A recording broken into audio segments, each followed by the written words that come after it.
Selamat pagi Bapak Ibu Saudara-saudara yang diberkati oleh Tuhan. Di hari Rabu tanggal 16 Desember tahun 2020, mari bersama-sama merenungkan bagian firman Tuhan dari Injil Matius pasal 17 ayat 14 sampai dengan 21. Firman Tuhan berkata, ketika Yesus dan murid-muridnya kembali kepada orang banyak itu, datanglah seorang mendapatkan Yesus dan menyembah.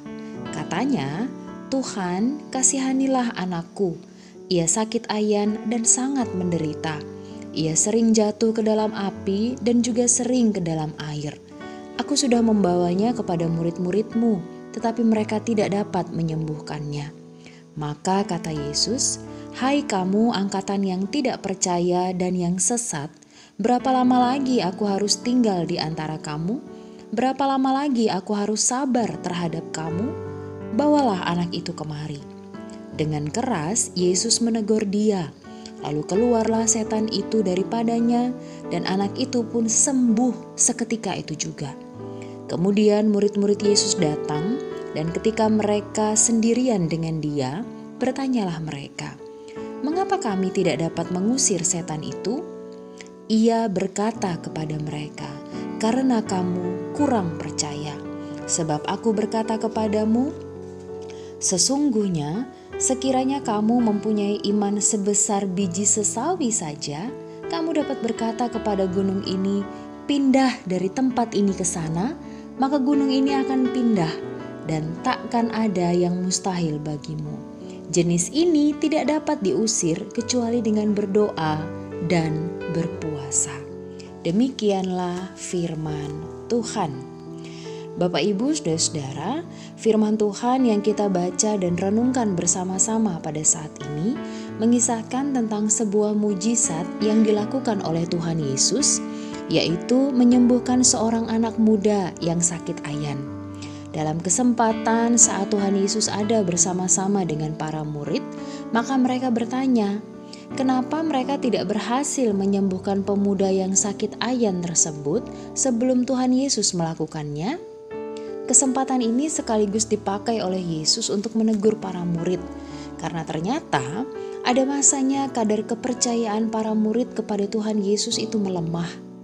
Dan ternyata hal inilah yang menjadi kunci tentang kadar kepercayaan kepada Tuhan yang harus semakin besar dari hari ke hari.